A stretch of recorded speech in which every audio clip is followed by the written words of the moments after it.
My Lords, I'm pleased to speak in support of the Noble Baroness Lister's Private Members Bill on Asylum Support and her suggested Amendments 1 and 2, which will enable the Government to extend the move-on period according to their plans and timetable. This bill is extraordinarily well-timed, with the move-on period pilot coming to a close and the Government having recently published their white paper on restoring control of the immigration system.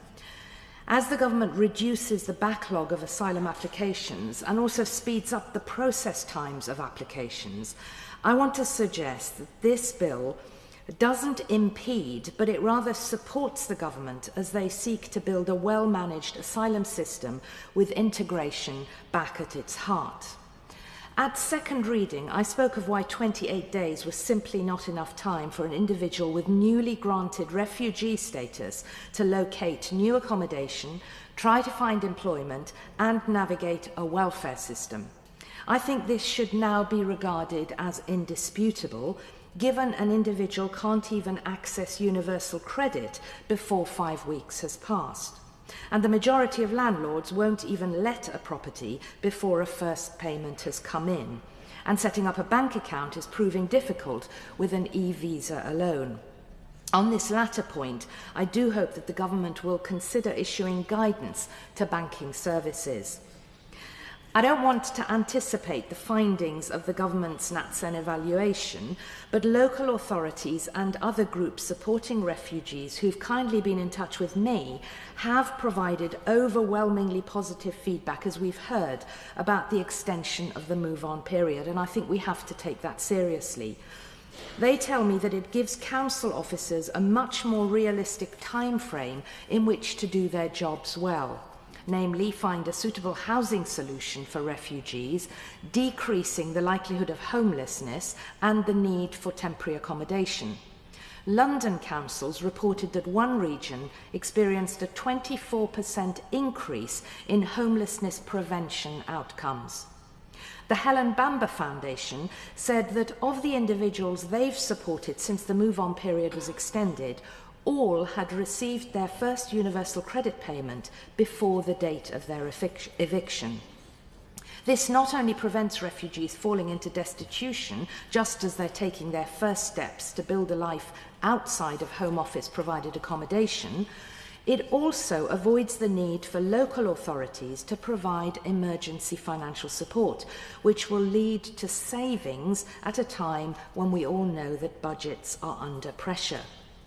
I was also struck by comments that the longer period has enabled local services to build trust with families, as housing teams have been able to start moving away from an emergency response towards a more preventative and strategic approach. There has been time to assess individuals' physical and mental health needs, as well as consider their existing support networks so that they can work together towards housing solutions.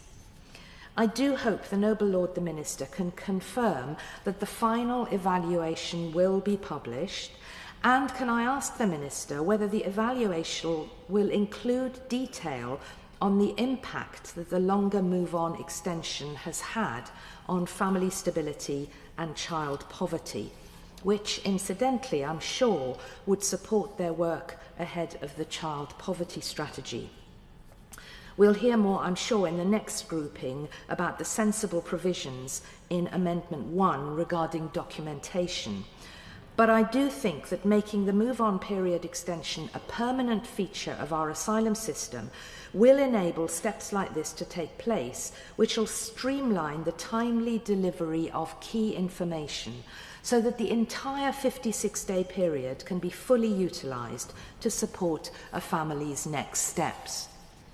I do believe ministers have recognised the benefits of a longer move-on period for refugees and benefits for local authorities and the wider community through the commencement of the pilot, and I thank and I congratulate them for that. I now urge them to make it permanent as soon as is practical after the conclusion and full assessment of the pilot, to capitalise on the positive developments that are already taking place. Let's not forget that asylum seekers who've been granted refugee status here are unable to build a life back in their home country, however much they might want to, because it's too unsafe. The gift of more time will support refugees who have a legally established right to live here to start living well in the country that has granted them sanctuary. I may not have agreed with the words the Prime Minister used recently to frame the government's white paper, but I trust the intention is there to see neighbours from all backgrounds build a stronger, more cohesive society together, and extending the move-on period permanently would be a step towards that goal.